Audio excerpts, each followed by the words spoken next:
Hey everybody, it's Dr. Perry coming at you, and I'm really excited to show you one of my new ventures that I'm trying to learn. And I want to give a big shout out to a guy that I just started following named Jake Mace, and he's a martial arts kung fu expert. And I started doing some bow staff training, which is basically big long stick that you learn to spin and move in different positions because it's just freaking fun.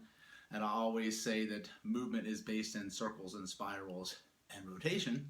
So I'm gonna show you one of the moves that I learned from him, and it's really fantastic for hand-eye coordination, but also wrist mobility.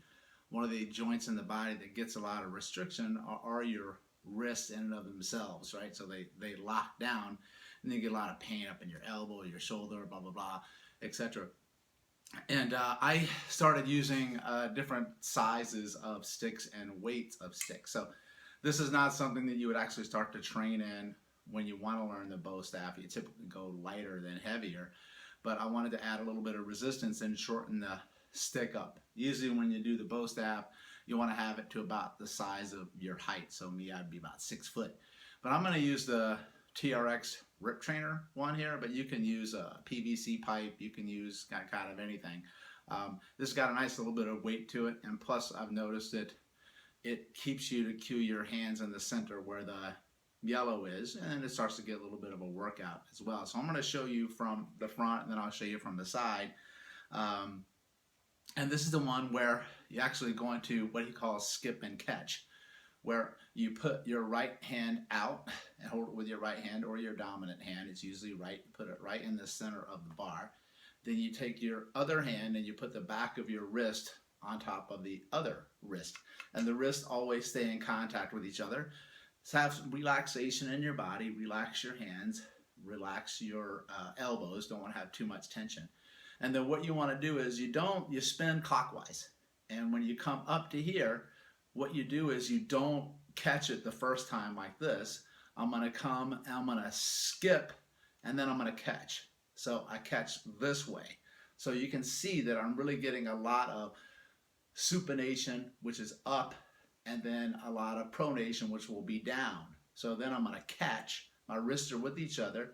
Then this comes over, and then now the top wrist goes down, and I skip and then catch. And then I'm going to come back up, wrist comes on top, then he comes over, I skip and then catch.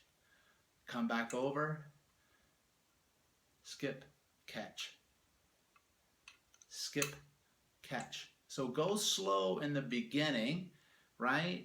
Then you can really start to get a feel for my shoulders moving, my elbows moving. Then when you can start to build up speed, you keep them all together, but you can see I'm still learning here. So I don't go too fast. I want to slow it down when I feel like I'm really starting to get out of control. So you can see now I'm starting to get the flow. Then I can speed it up a little bit, and it's going to be a lot easier with something that's lighter. So you can see here I would use my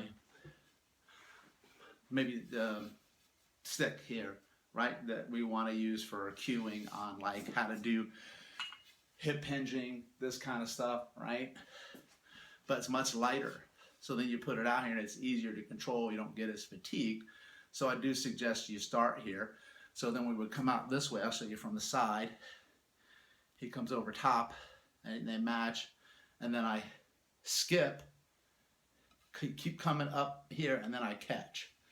And then I go skip, catch, skip, catch, skip, catch, skip, catch. Then you're just watching and you're starting to go a little faster. And I'm going to practice this for about 20 minutes every single day because my goal is to get much better at it.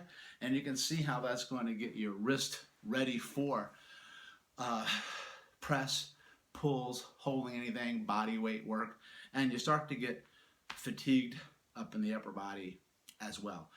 Plus, honestly, it will begin to frustrate the hell out of you. But keep practicing. That's what I'm going to do, and I'll keep updating you as I go. And also, again, a big shout out to my man, Jake Mace, who one day, brother, I plan on meeting you in person, all right, and training with you. Thanks, everybody, for tuning in. Have fun.